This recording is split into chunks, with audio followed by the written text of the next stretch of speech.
Olá, bem-vindos ao quadro.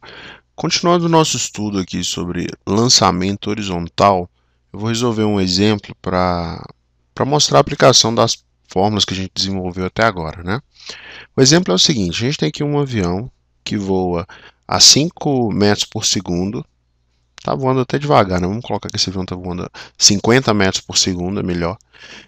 A altura dele em relação ao solo é de 50 mil metros, ou seja, de 50 quilômetros, é uma altura bastante elevada. E, e ele está sujeito à ação da gravidade de 10 metros por segundo ao quadrado, tá certo? Em determinado momento, quando esse avião passa aqui por esse ponto, ó, quando ele passa por esse ponto aqui, ele vai soltar um, um, um objeto. Ele solta um objeto, tá certo? O que vai acontecer com esse objeto? Esse objeto vai cair e tocar o solo entre os pontos A e B, né? No nosso caso aqui, ele vai tocar o solo no ponto B. Ah, mas o avião não cai para baixo? Bom, ele cai para baixo, né? Só que lembra o seguinte, ele tem uma componente de velocidade aqui na direção X, ó. Se eu lembrar que essa é a direção X e a perpendicular é a direção Y, a perpendicular na vertical é a direção Y, esse avião ele tem uma velocidade na direção X que, que é a mesma velocidade do objeto, né? O objeto está preso ao avião, então os dois têm uma velocidade aqui de 50 metros por segundo, ou seja, esse é o V0 que a gente desenvolveu nas fórmulas anteriores, né? A nossa pergunta é: qual o tempo de queda do objeto, quer dizer, o tempo de queda do objeto, e a distância entre A e B, onde A é o ponto abaixo do avião no momento em que ele solta o objeto, e B é o ponto onde o objeto toca o solo. Você lembra o quê? Que se esse objeto tem uma velocidade na horizontal, ao mesmo tempo que ele cai, ele anda um pouquinho para frente, né?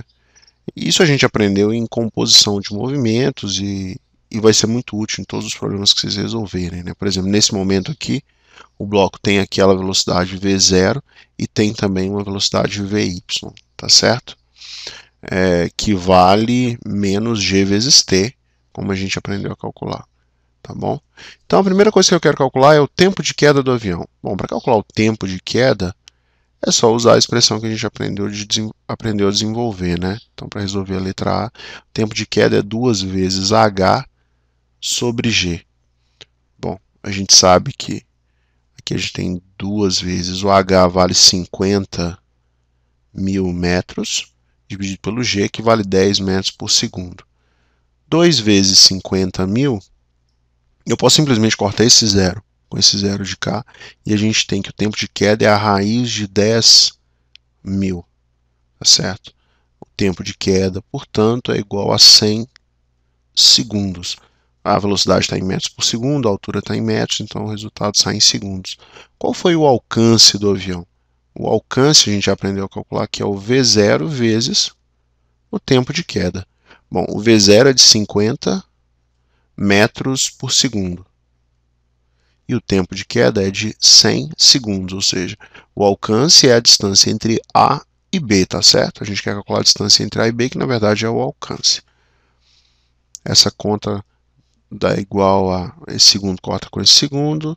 O tempo de queda foi de 5. Aliás, o tempo de queda não, desculpa.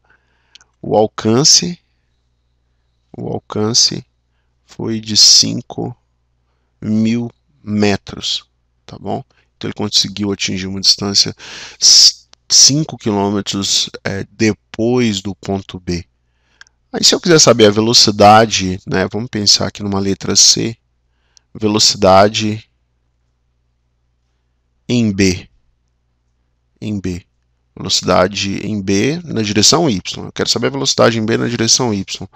Esse aqui, ó, que eu vou chamar aqui de VB, tá certo? Velocidade em B na direção Y nada mais é que é o V na direção Y depois de decorrido o intervalo de tempo igual a T de queda, né?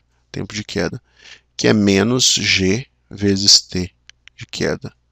Bom, menos 10, que é a gravidade, o tempo de queda foi de 100 segundos. A velocidade do carinha na direção Y é de menos 1000 metros por segundo. Tá vendo? Olha como a velocidade dele aqui embaixo é alta, né? A velocidade dele ali embaixo é alta. Tá bom?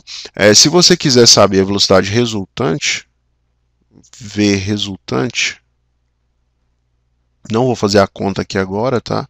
Mas pode aparecer para vocês também essa pergunta.